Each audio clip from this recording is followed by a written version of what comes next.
TheoryFighter. You Hey, there? what you saying? You hear me all right? What's going on? What's going on? Are you gonna put cam on, or are we seeing the? Nah, I'm a VTuber. Don't worry about it, mate. You got the JPEG right in front of you. Damn. You Damn. can see all you need to see. You know what I mean? Damn, you're doing me like that already, bro. You just started in there, bro. What's going on? You hated on him. Now he ain't turned it on. Whoa. He's gonna get a drink. It's gonna. Whoa. I think it's time to take a break. He hated Whoa. him. He was like, Whoa, you gonna do me like that? Damn. He said he's a VTuber. He's not trying to put on cam. Damn. You see how comfortable that is? You can just get on and talk. Damn. He said I don't have to set on no lighting. I don't have to set on no camera. I don't need to plug in nothing. He's just a VTuber. I said, all right, cool. He even gone. He just left on me. Nah, I'm playing. But yeah, nah. If there's any content creators in there that wanna, if you lot wanna learn stuff or even just want advice, like we're not those people that will be like, oh, we're keeping it to ourselves. I gave you a very crucial gem, and that wasn't even my gem. That was from Avataryaya, which is the rapidtags.io. That stuff is legendary. See, if you're creating content and you want to put tags in and you want to get your stuff out there, that, bro, tell them how good it is, bro. That, oh my god. So for me, it's crazy. I used to spend like 10 to 15, maybe 30 minutes doing tags for videos. I hated the tag process because I feel like it was so important because I want to put my videos in the right place, right? And I think that was the problem I was having for a while. Then I found rapid tags. I was like, bro, I'm tired of doing this, bro. How can I speed this up? So I spent hours on like Google searching it up, and I was like, yo, I'm gonna need to figure out how to get this faster. And then TikTok started happening right during the pandemic. People was like, how to find your tags if you're lazy. And then it came up, and I just been using it ever since then. Bro, they want to know, is it really like that? I'm just gonna put it over the screen and show them. All right, so this is rapid tags. Yeah, you go use tools for free, and then look, you got Street Fighter, Tekken 8. So look, Tekken 8, boom, and then what happens is that it generates all the popular tags for that title or whatever you want. Now, if I type in Kingjae, let's see what Kingjae brings up. So it brings up loads of different things: Kingjae London, Kingjae Leroy Smith, Kingjae Tekken 8, Kingjae Tekken 8 King, Kingjae TM. Like, it's got everything that is popular to do with what I'm doing, right? Like, it's actually crazy. And it's got Kingjae Knee. So Kingjae Knee seems to be a very popular tag that everyone seems to be searching for. Kingjae Geese, Deji versus Kingjae AMP is a good one. Kingjae versus Rip, so I think that's when I beat him with Gigas. That was a very popular title in season 1. Like, so this is just everything. Like, but if I'm lying, you think I'm talking smack. Let's type in Street Fighter 6. See what it comes up with. Street Fighter 6. So Street Fighter 6, Marissa, Street Fighter 6 Supers, Jay Wong, Street Fighter 6. Like, this has all the titles you need. Street by itself, Fighter, Street Fighter Trailer, Street Fighter 6 high level play. It's crazy. What I won't give y'all is how to adjust it per video. I ain't giving y'all that. Damn. Y'all gonna have to hit Google, bro. Damn. But I didn't even realize I still had Tekken on. Let me close window for Tekken. That is crazy. I see it. I'm like, dang. That thing is boiling up. It's just cooking up in the background, boy. But you also have, which I didn't show you, you also have TikTok tags. So now, say for example, I don't know. Let's say for example, I'd had something on Tekken 8 costumes. It then picks out all the ones you should be putting for that one. I wouldn't personally put all of these ones in there because I feel like the system has kind of changed with TikTok now. But you'd put out maybe, I'd say the top 3 to 5. Usually hashtags is usually 3 to 5 with TikTok at the minute. So yeah, this is the YouTube one, and if again Mortal Kombat 1, who's really killing it? Who's a part of this tag? So Mortal Kombat 1, he's not even a part of this. I thought there would have been some name, but I think because it's been like the first month, it's probably like the stuff that people are looking for. The fatalities, the full game, all cut scenes, all of that jazz. So yeah. Look, Skunk, I knew that was you in the chat. I'm not gatekeeping, okay? If y'all want the help, come to me. Alright? Because then I'll help you specifically. I don't want to sit there and tell. Another thing that I hate about YouTube advice and why I hate YouTube gurus. This is a thing I hate. I absolutely dislike YouTube gurus because they tell you one thing and they tell you another thing, and everybody else is trying to tell you 30 different pieces of advice is right, and then you get the advice, none of it works. So now you saying stupid. And then now you find another guru. And they're like, all right, buy my book for $50 and I'll teach you how to get to 1 million subs today. You spend the $50 and you could have just looked that up on YouTube. It's true. Yeah, it's actually true.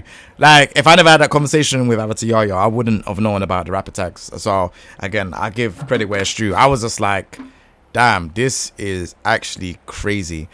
Like, but then there's also stuff. Yeah, C4, I think you need to bring in Theory. I think he's gone. Oh, I think he had like tech issues. Oh, is he not coming in? No, I think he's like Discord. There you go. Okay, there we go. Yo, you back? Yeah. Alright, so I just wanted to hop in just real quick and just talk about reaction content and this sort of notion of like being able to do certain content and it working for the FGC. Okay. I think a lot of the content we're talking about that works for you and Sajam and Maximilian and all this like reaction content is born of them already having an established audience. So their opinions are regarded as important. So they can go in, you can go in and talk about, you know, any character from Tekken, and there is going to be groups of people that think your opinion on that character is important. I worked with one of those guys.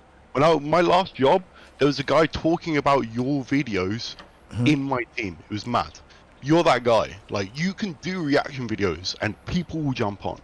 But if you're talking about people that do like, you know, no views, like sub 100 views, sub 200, sub even 1,000. Just at me, bro. Just at me. Look, I got your number. I can add you. Like, but those people, like, their views are not they're not appreciated. They're not understood. They're not coming from a position of power to be able to speak on a character, a new thing, and it means something to an audience. Instead, what they can do is offer something unique. What C4 has, what people that are sub 1,000 have, is a unique perspective on games and a unique understanding of games that might not be represented through a reaction video. What it could be represented through is showing their local scene, showing how things work in their community or how their opinion of the game functions. That's something they can uniquely provide. But when you talk about reaction content, there's 100 man that are doing it that are bigger than you. They've got, when you type in reaction, Jin, Tekken 8, who comes up? You, Maximilian, Sajam, the people that are already there at the top, the people that you're talking about that could break through, they're pages behind, mate. So it's like, I think what's important is people offer their unique perspective on fighting games, their unique scenes, their unique understanding of fighting games, not necessarily what is kind of cookie cutter, because what's cookie cutter? Like, we talk about B&Bs in fighting games, right? That B&B only works if you got the neutral to back it up, and I think a lot of the content we're talking about here only works if you got the view count to back it up too. all right, cool. So, you know, I agree to a certain extent. I think that I can argue that. I mean, I would literally I was bringing out the receipts just now, because just to make sure that we kind of were all on the same page here. So basically, from what you said, that people have to have, you know, the subscribers, you know, the audience already, right? That's what you're saying. Yeah. All right, cool. So I'm literally gonna put this over the screen. So I don't know if I can, I don't know if you lot can watch the stream on Twitch, but basically there's a guy that has 418 subscribers, right? His name is Shaiko Plays. His channel, he doesn't get like the most views, but like if we look at his videos, like some of them like 70, 244, 308 and stuff like that, right? The Azucena one is on 13,000 views, right? 13k. You look at my one, I'm on 3.5k, right? So there's clearly something going on here with his reactions. I don't do the content thing, but my knee-jerk reaction be like, did a big streamer retweet it or something like that? No. That's all it takes at one point, right? No. So I can explain what happens. Usually, with reaction videos, which I agree with you on, like smaller channels should provide their insight, their value and perspective on it. They're just Agreed. doing it something like that. The Agreed. thing is what reaction videos do and why they popular off, and you see so many different people each time a different reaction pops up. Like, yeah, you'll see the same faces, but there's always somebody different at the top than in a different place. Like, you'll see Kingjae top one for, Jin, and then you'll see Main Man top one for Kazuya or something like that. And then there's that other person you may never heard of that just ate off the reaction video, and essentially is why Kingjae puts that perspective of getting it out within that hour is because YouTube, the algorithm for that title, the wording and everything, it pushes it up through the click-through rate, etc. So that way you'll have so many people that you may never even heard of eat off of a reaction. Yep. Right? Okay, alright, I hear that. There's one guy that breaks through, right? When one character releases, which is like, let's say once every 4 months, for like the most average games, one guy breaks through, right? That's cool. One guy breaks through for that video. Maybe that doesn't retain, but maybe it does. It's a case-by-case basis, right? I can probably point to 100 people that did a reaction on Jin. Like, you could probably type in reaction Jin, go to page 8 right now, and see people with like 10 views that did a reaction on Jin. If you want to talk about content that like begats views, we're talking about short form, right? Short form is realistically what begats views. I created a TikTok account like a couple months ago, released 6 videos, and hit 200k views without ever advertising it, right? That's what actually begats an audience, is short form content, because that has more discoverability than Twitch, YouTube, any of these things will ever have. Yeah. And if we're really talking about like what gains an audience, and if that is our main focus here, then short form is what we're going for. Like, even with the odds you're talking about here, where a reaction can get one guy every 4 months, is that good odds?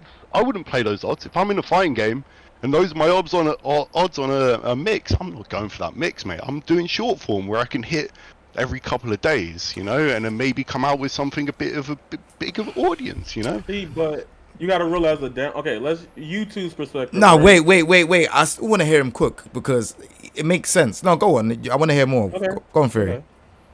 I'm just saying, like, one thing you were brought up earlier, and the reason I'm on this is because I was hearing about like blogs and Shoryuken, right? And I can relate to that.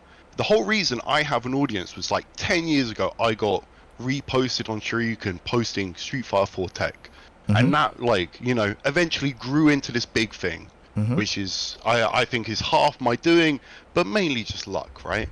And we don't have that anymore. We don't have a place where if you get posted, you blow up. Social media just took that over. It destroyed it. We're like, the discoverability is at an all-time low. If realistically, I think if you want to have an audience, you need to be creating like good pieces that are representative of who you are, because we're like a big thing you guys are talking about is like thumbnails, video contents, and like doing these things that are quite consumable and quite approachable by a big audience. I think, not to gas myself up, but I am the opposite of that, right? The stuff I create is not consumable. It's neat shit. It's nerd shit, man. Like, it's nerd shit I wouldn't. with no. I don't agree. I would with agree. that. I wouldn't agree. What? I'm. No, wait. Hold on. Come, man. I'm uploading taking content in 2023, man. Wait. No, Wait. I'm subscribed to you, TheoryFighter, yeah, and I'm not gonna lie to you, yeah. Your content is sick. Like, I'll like the way how you talk about certain things to do with games. Like, this is stuff that people would like to see. That you're actually breaking down certain things. Like, I didn't know, for example, I think I watched the Birdie Vism on Street Fighter Alpha 2, and that one I didn't know nothing about. I've been playing Street Fighter Alpha 2 like for a long time, and I didn't even know that his headbutt was like that. Yeah. But it was very interesting to watch, and I watched it all throughout the whole end. So when you're saying like short form content, that video was 6. I'm on your channel now. It's 6 minutes long, right? You're not doing, when I look at your shorts, you've got like, there's like 10. You've only got 10 shorts. Like, you're not really doing like the whole repetitive loads of short stuff. You're doing content which is consumable by people that are interested in fighting games, that want to learn more. So I do understand that. I do appreciate it. And I started doing shorts after I had already had like a base of success, right? okay. So maybe I'm not approaching it from the right mentality because I've not gone from shorts to YouTube. I do appreciate that. But like, one thing I would say is that the reason I made those videos was not influenced from the FGC, it was influenced from other things. So I come from a background of like StarCraft, Quake, speedrunning. Those are the things I understand. Damn. And those are things that are like, they found their way and I replicated what they did, but within our genre, right? And I think sometimes what happens with fighting game content creators is they focus really heavily on what other fighting game content creators are. And that's why I kind of like somewhat begrudge the idea of like React being the way forward, because there are so many other means we can take influence. There are so many other cool things we can take influence from and progress what we do. But instead we look inward, and then we all kind of create the same content. Whereas actually, if we maybe take influence from other places, we can do that. And yes, I absolutely did not come from shorts to YouTube. You know, I did the fucking classic of Shoryuken into, you know, some top player paying attention to me, and I got lucky in that sense, right? I talked about the VICC, and I blew up because all the old school players posted me. That's my whole thing, and I can admit that. But I think if I wanted to now access an audience of people that don't know who I am, I wouldn't necessarily go down the routes that I used to, because I don't think it works the same way as it used to. Like, the content that we watch now, like when we all watch reaction content, when we all watch like our day-to-day content, it's all from established figures that like think the same way we do and appreciate fighting games in the same way we do. And the reason we have those thoughts is because they come from our era. And, you know, even the conversation earlier we were having about like VTubers, well, I wasn't there. Hands up, I was not involved, officer. But like, even the conversation everyone was having about VTubers, right? Like Deb Romula is one of the biggest fighting game streamers, no longer a fighting game streamer, but made also some of the best educational content that's existed in fighting games. Deb is not a fighting game content creator. No, she moved. She's now like a variety streamer, as far as I'm aware. Oh. And he's still blowing up, right? And these are things that we're kind of missing because we're caught on these like, what's fighting games doing? What's like, oh, we could bring back Shoryuken or bring back a blog, but actually maybe there's a lot of stuff going on outside our world that maybe we should be paying attention to, rather than what we're already doing. And that's how I feel about React. So what do you suggest?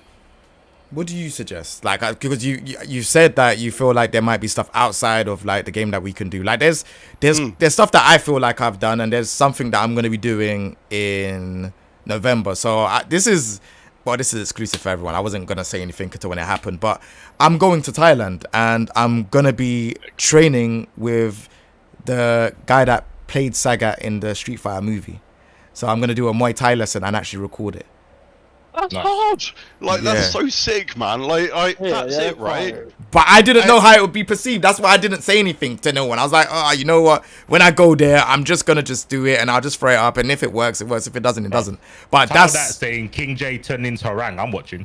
Yeah. Like, what do you mean that's not going to be fire? Like, No, that's so sick. Appreciate like, it. No. And sorry, I'm fully just boycotting and just in here chatting shit right now. No, bro. I'll be honest. I'm just chatting shit. No, but it's apologize. good. It's good. It's good. It's good to hear what another content creator is saying, because again, like, we don't have these conversations enough. Everyone is in their own bubbles and their own islands when it comes to FGC, and I'm not here for that. I'm here to kind of merge them together, like, and try and see what can be done. What is the discussion? What are things that we're missing out on? What are tips and tricks that we have that we could share to each other that could possibly make us grow? Because if I'll be honest, you know, I think all of us, well, C4IQ doesn't make content, so I don't think you should be on 100,000 because you don't make no content. Thank you. But you're a great commentator. You're not in this box. But I think Avataryaya, me, I think even that you, TheoryFighter, I think we should all be past 100,000 views. We've been doing content long enough, right? I think there's enough, like not to like blow our own trumpets or anything like that, but I think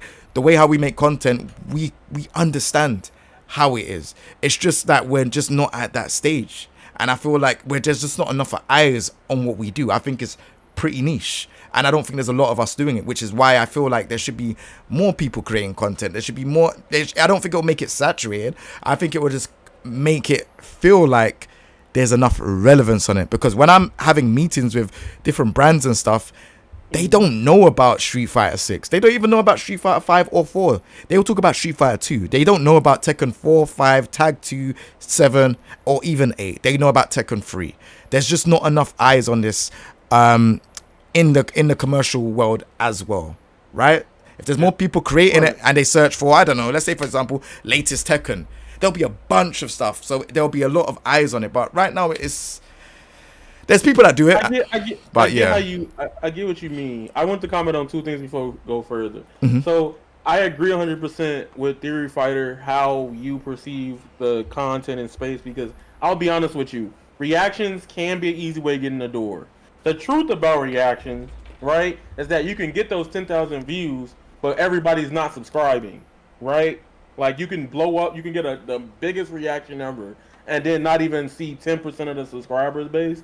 And now those people only subscribe to you to get notified when reactions instead of the content. Because reaction videos, most fighting game trailers are 1 to 2 to 3 minutes of, just that moment, and that's it. I'll speak for myself here because I can't speak everywhere else. But the way I make content is that generally I like breaking down stigmas, right? And my biggest thing I was having a problem with fighting games, and why I really went to Evo, was to get over the fear of competition. Because I was one of those people that, I'm not gonna lie, like I almost quit because the first time I ever went O2 was at CEO Gaming. It was the one right towards they opened up again. And that was the first time I ever went 02 before, and I was like, dang, what's the point, right? And I had to sit there and think and recalibrate, like, all right, I need to tackle this fear. And my Evo run, I did way better than I thought I would do at Evo. Mind you, it's the first Street Fighter 6 at Evo, but I did way better than I thought I would do. And I like breaking down those stigmas of people being like, yo, what's the point of competing if you're just gonna lose? Or like even with like new fighting game characters, like my recent video I talked about, I like to put in perspective that it's frustrating seeing, like, for example, when Tekken comes out and how their ranking's doing, like y'all grasp the character really fast, and then new players are like, I can't do that. Why should I play this character? I should just play the other character I've been playing.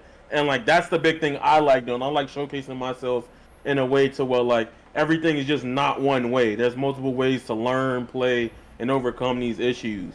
So it's cool to have multiple different creators expressing themselves about fighting games in different ways. That's what I really love.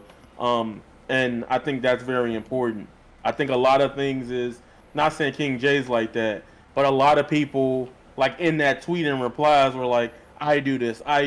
But if I watch that video of the person that says, I do this, what makes you stand out characteristically to where I feel like I gained something from the video or things like that to be involved in the space? And it's just a whole bunch of layers where a lot of people don't recognize, the back and forth with newer creators or just the abundance of what the fighting game community can have. Like some of the biggest videos for fighting games are literally 12-second videos of just buttons. Like most other communities, to be honest with you, like you might see it in like a Valorant or a League or something. They can't do that. We can make like that, Tekken 8, the down 3+4-1-2 with Kingjae. Everybody and their mama was having fun with that string when that beta came out. That was the funniest move I've seen in a while. And seeing people showcase that and put that on front, like there is the potential. And I get that's what Kingjae is wanting to just heighten within the space. And I think you're right, man. Like, 'cause what you're offering is your unique perspective on this. Because this is this, like, you're going. Why would you go 0-2 in a tournament?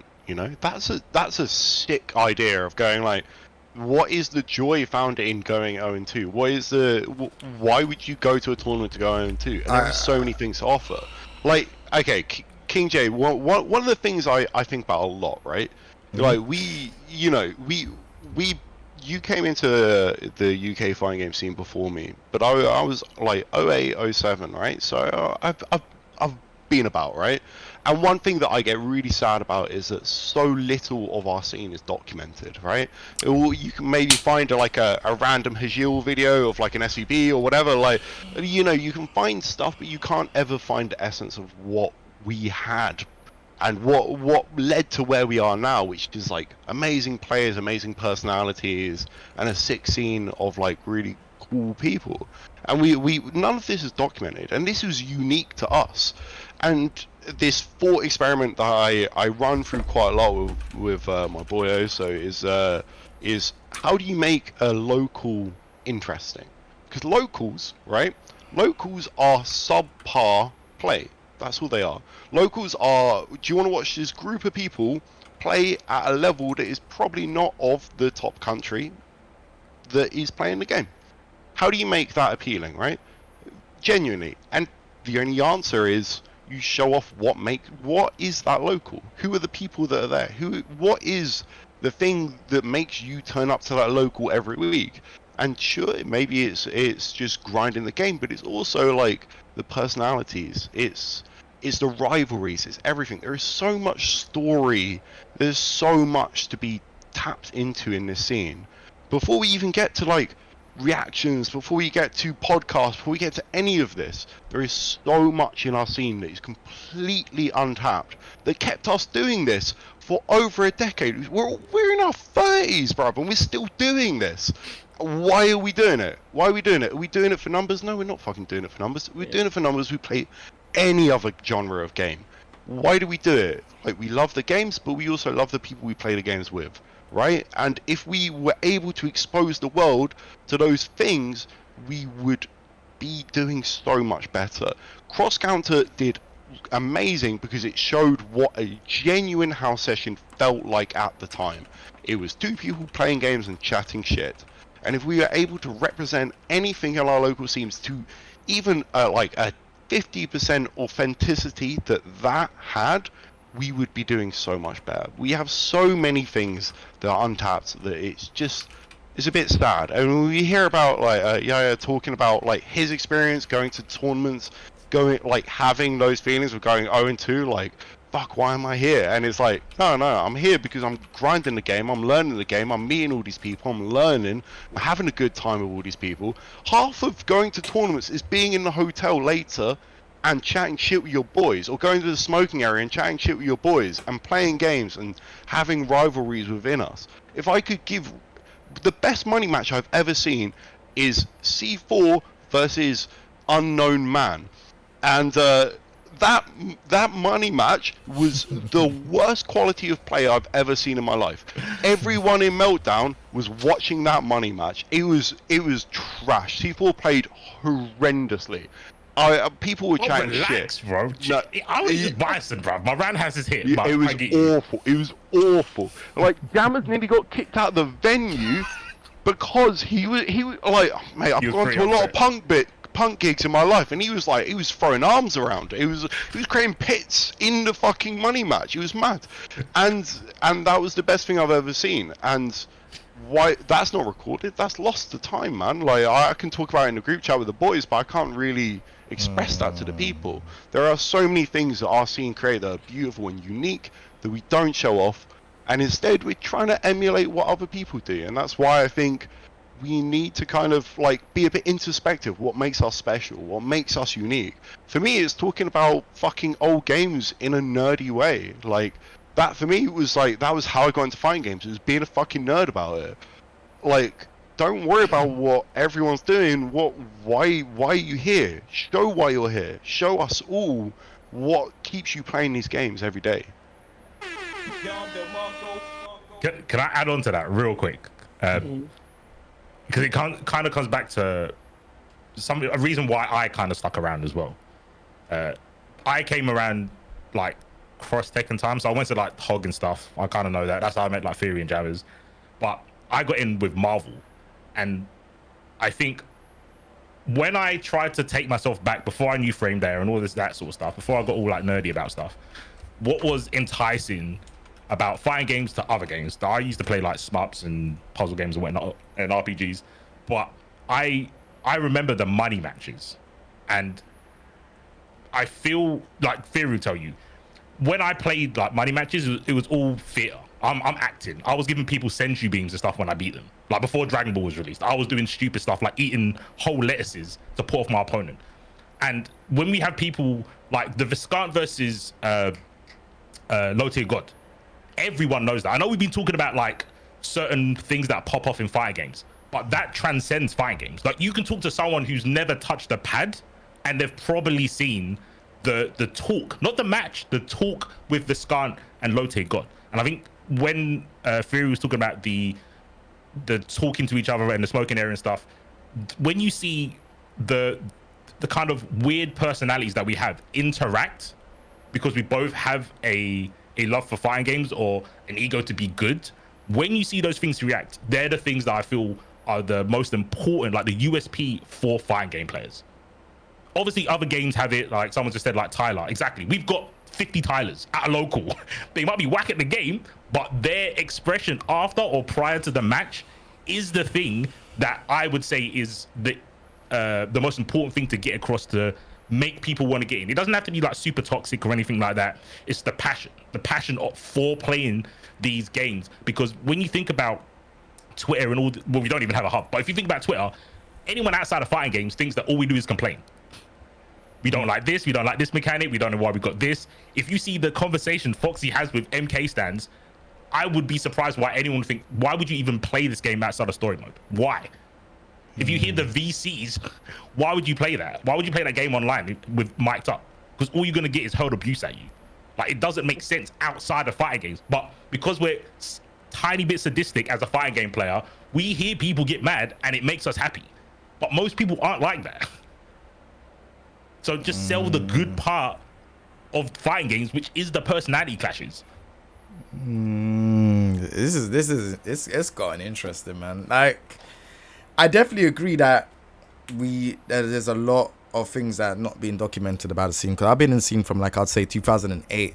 That's when I first kind of, like, maybe even a bit before then, I don't know. But, like, 2008 when I first came around, and, like, I feel like a lot of people ain't documented, like, the Trocadero era, like how it was in the arcade scene about putting the pound down to kind of let people know you're next. You can't just say you're next on the arcade. No one cares. You have to put that pound down to say you're next. They don't. We haven't talked about, like, you know, like what you had to do to make sure that money stretched. You know, you put that pound down. If you lose, you have to be good at a very quick rate, because if you're not, your pound's getting sucked. You're just gonna lose. Like, you're going to lose all your money, and you need to improve quick. And I honestly feel like that era is better than the online era right now that we're in. Because you build friendships. Like, when we finished, like, the whole thing, like, we would go on Fridays, right, to Trocadero. When we finished, everyone would go to a place called Wonkies in central London. And we would all speak about, like, you know, stuff that we learned about the game. This was Tekken 6 era, like with Tekken 6.0.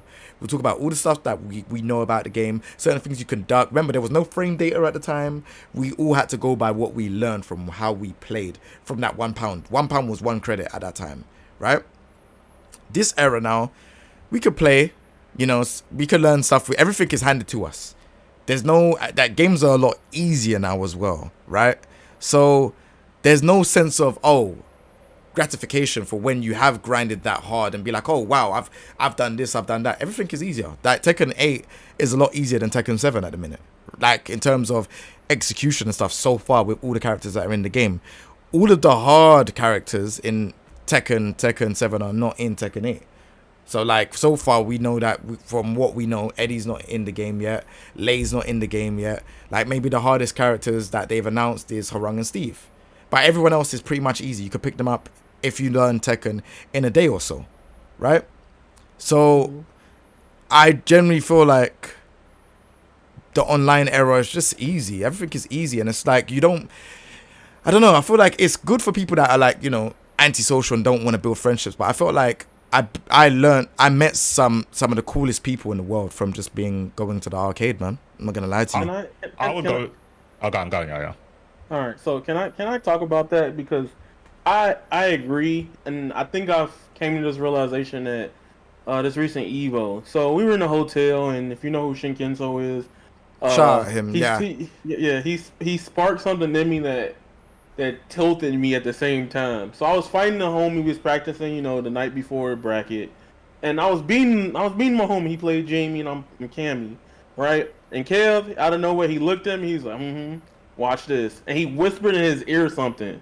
After that, I lost like 5 times in a row, and like I'm not a person that like rages, like gets mad and flips stuff. I'm Homelander, like I'm just holding it in, and like I was like, bro, I don't understand. How did you notice that he couldn't notice it?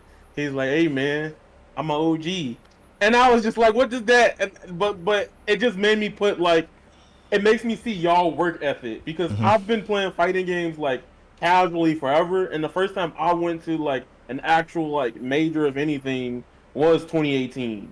So for me, it's like I get it, like I understand the grind, but now seeing how like y'all adapted from experience from years, almost decade plus, is like astounding to me, because I could not catch on to that he caught on after watching just 2 games, right? And, you know, games are first to 2 now, but still, it just blew my mind. I was like, wow, there's some experience there. But do you know why that is if he's from the arcade era, you had to learn fast how to break down someone's defense very fast, because if we're putting that pound down, like I said, that's our money. And again, like it wasn't as easy accessible as it is today with everything with online and stuff. We had none of that YouTube and all of this stuff. Yeah. This was literally like you had to go and get a job. If you ain't got a job, I don't know what you're gonna do, paper round or something like that. You're gonna have to find some way to make money, right? So I would probably go to the arcade with like maybe £10. Like, I know it sounds very low, but that's what I would go there with. I'd go there with £10. I'll change it up into the credits, and that's what I'm doing, right? Like real quick to like bring it back to content creating. It's going to be a question, but it's in bad faith. It's definitely in bad faith. Go ahead. I'm going to ask it anyway. So when I was thinking about how do you get people outside of the FGC to care about the FGC? Yeah. I think with content creating, that's kind of the goal, right? Because the pool of fighting game players is pretty small. Even without the hub, it's kind of the same circle of people that are watching your stuff, right? Right.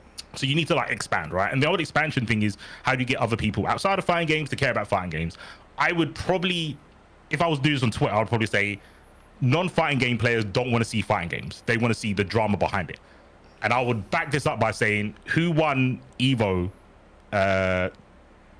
2019 for Tekken, Jay? I don't know.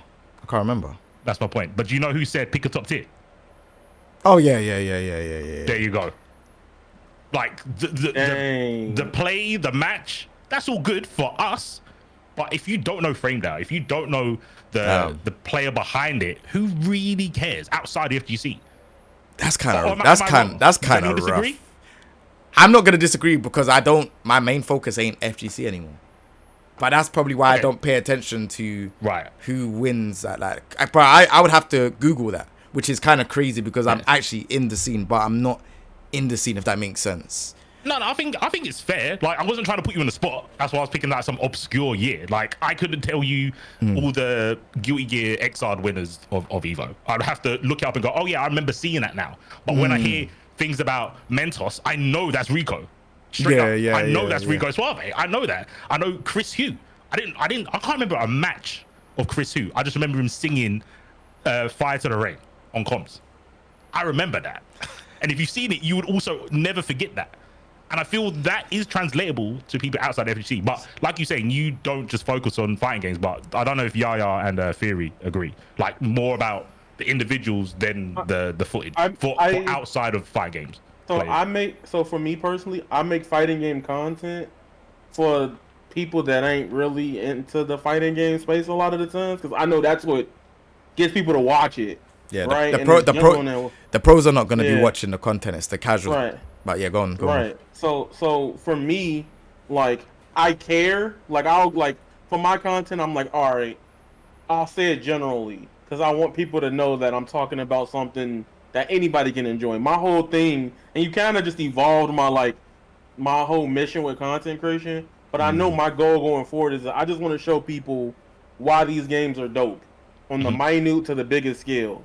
And I think that's the thing that a lot of people miss out on. Some people think about the numbers or just that, but I do, and because like it's a part of it's a piece of money. You know what I'm saying? But at the same time, it's like I do care about what I put out there to show people like, hey, this is good, this is great, why you should look at it this way, etc. So yeah, I can see that. I'm more with Jay in the line with what he does with content. He just wants more people playing the stuff he loves, right? So Yeah.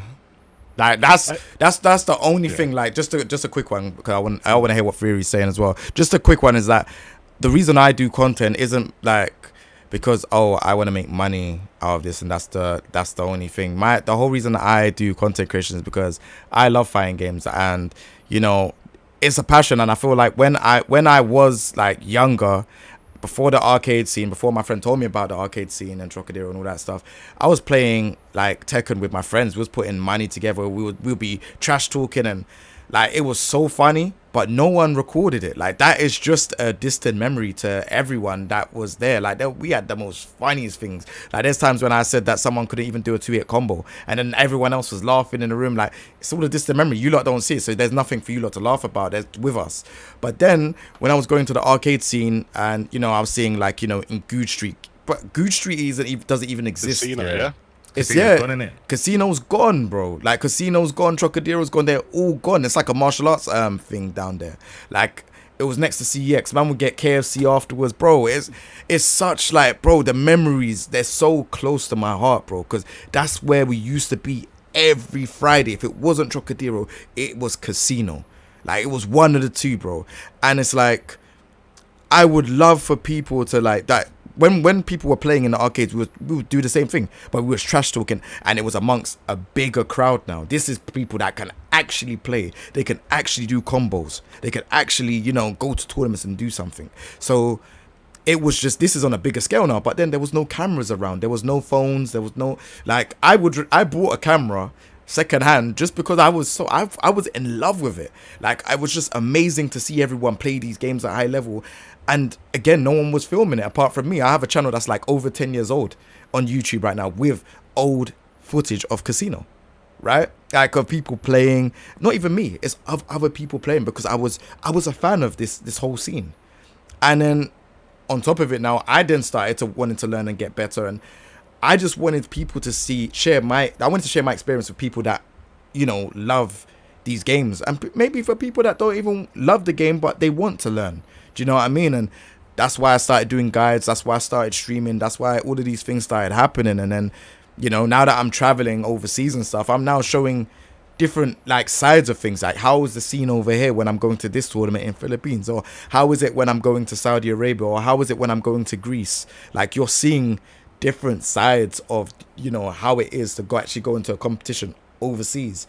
I don't see that content from anyone. Like, I'm not going to lie. There might be someone out there, but even Maximilian, amazing content creator, and it's definitely no shade to him. He does his content the way how he does, but now I feel like this content of going overseas and seeing other countries and how they play I feel like that's my unique content, if that makes sense. Yeah. So yeah, Theory, what you got?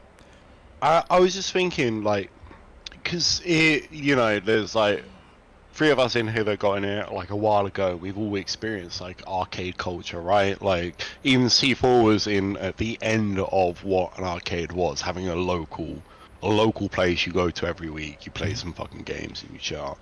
But the younger generations have this too. Like they have this, hey, let's bum a train to fucking France, and figure it out, and like sleep on the floor somewhere, and like have some GGs, and like drink for the first time. Like they have this exact same experience that we all had. It's in a different form, like it starts from a Discord, it starts from an online tournament, and then it ultimately turns into this thing of like, yeah, how do you say wine in French, and that's like that's a sick experience that we've all gone through of like kind of growing up and like developing as people within this scene, and that's what it is. It's about people and it's about connection, and that is what's unique to fighting games, right?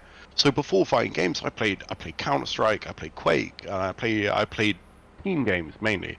Quake not a team game, but I played CTF in it, and it was sick. It was a real good time, but ultimately it ended with online for the majority of people, because these games, they are, the people that play offline are the 1%. That is not what exists in fighting games. The people that play in offline are probably, I would say, like the 20%, right? Because there's open brackets, you can turn up. There is no, like, you know, you're not bringing a PC, you're just bringing a fucking controller with you.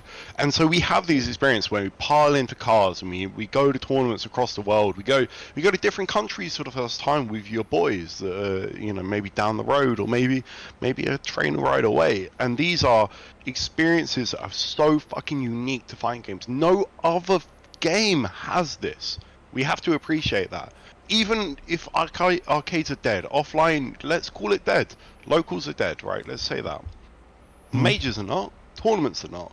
We still have to get in that fucking train together. We still have to travel. We still have to figure out how to get in a hotel.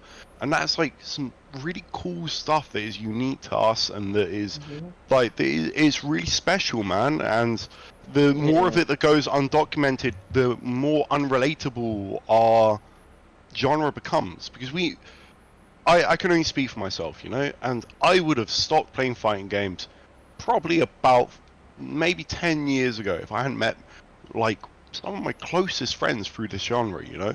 Like, I'm turning up to man's weddings and shit, you know, and that's because we played fucking games together and we hung out and we drank beers and we chilled and we grinded, we chatted shit, and like this is a special experience that is unique to our genre.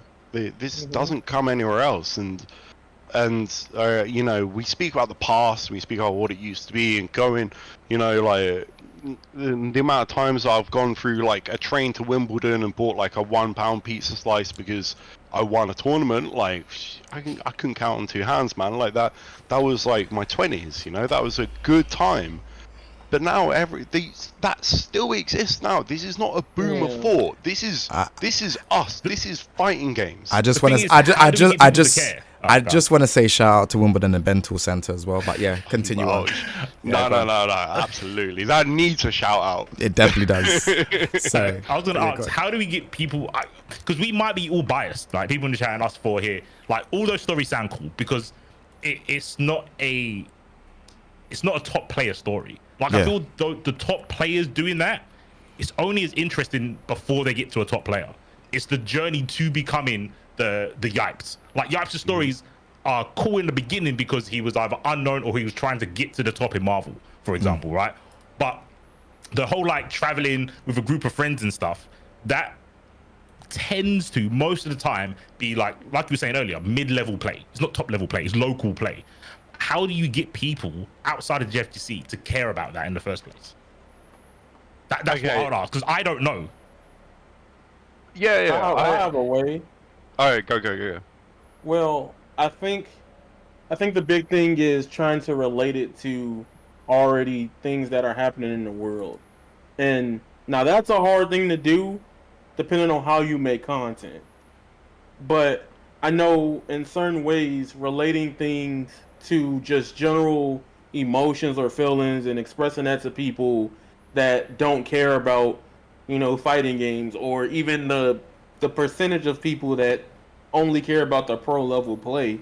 I think there's a way to adapt that into expressing what the FGC is, right? There's been videos I've seen from people that have no type of traction, no type of audience, but seeing those moments together or just general vlogs, you know, that's something that can honestly be answered to be lacking. Vlogs are lacking a lot in some areas of fighting game content because people only are vlogging, you know, I got there, this my sets, instead of showing a little bit of in between, and that could be personal to some people. But I just wanted to comment on one thing though. Like, I grew up in a type of environment where I was playing a lot of fighting games by myself. My arcade experience was me playing Sonic and Marvel 2. right? But a lot of my friends hated every other fighting game that wasn't Mortal Kombat, right?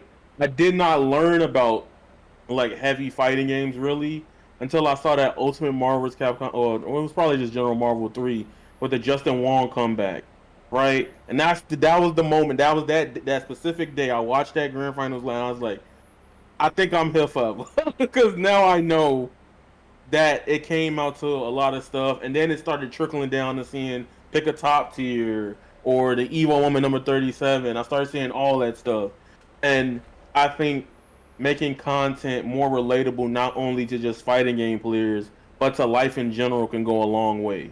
I think a lot of people miss that mark, and that's something that even on YouTube, like other creators do all the time. Not even just for fighting games. It's just we don't bridge that emotional connection to like things we all go through or things we all experience with fighting games. We just keep it to fighting games and not show those personal or experiences.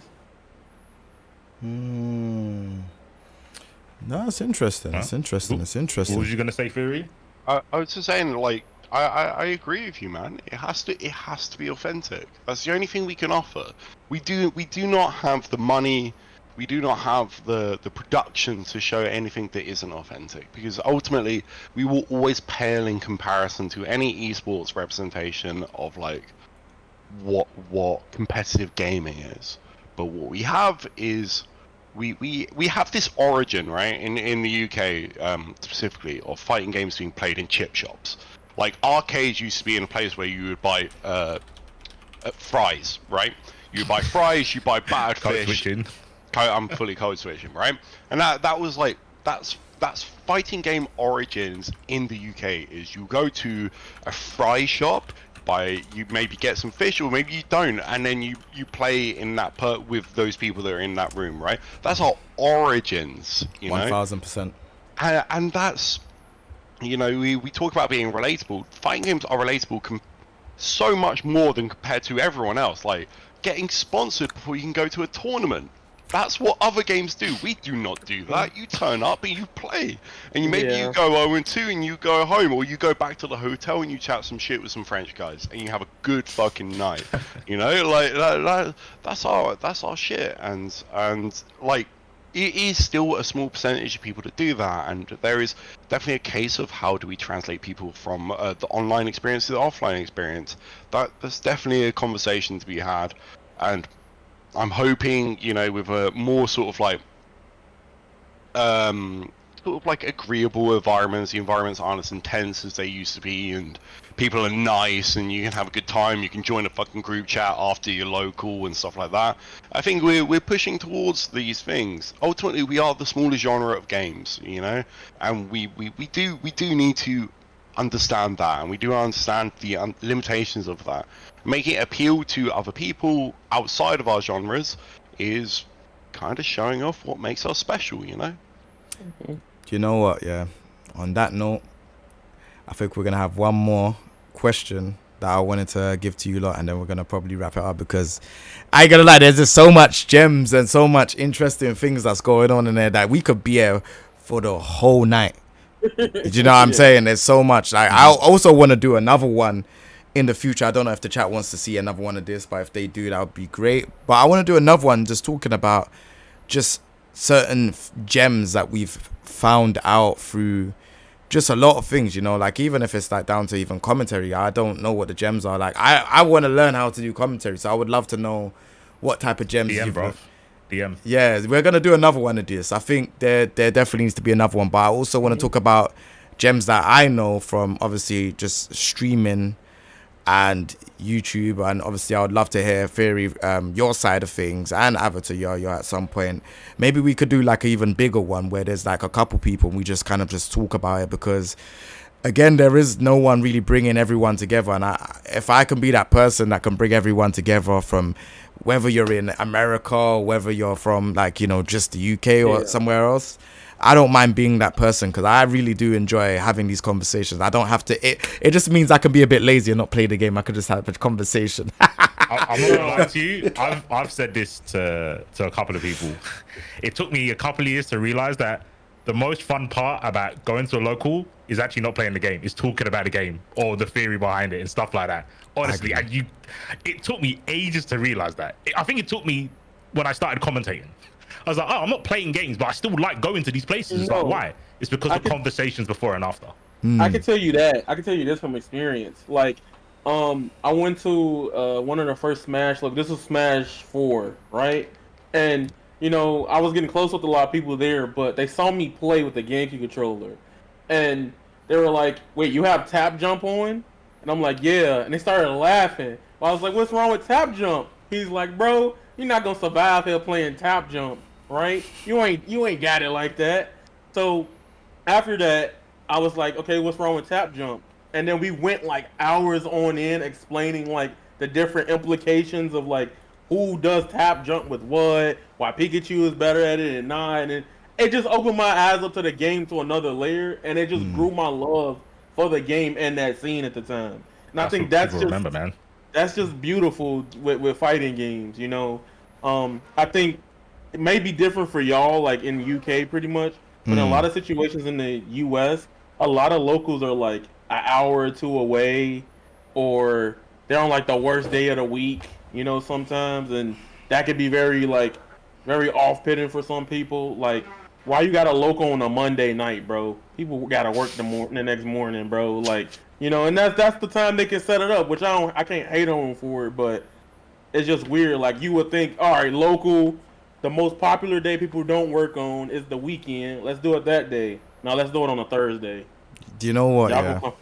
We need to do it. We need to do it. I think there's gonna be another podcast in hand where we talk about how do we get people to go to locals, because I think I have I know you lot are ready to talk about this one now, but I have my reasons to why people don't turn up to locals. Is it a toxic one? Yeah. Okay, cool. You don't need to bring me then, because I'm just gonna be mad toxic. So if you're gonna do that, I mean, if you want to stay on and do it now, we could stop the tape now and we could just record again. We could make this part 3, baby. I don't mind. It's up to you. I'm gonna be real toxic.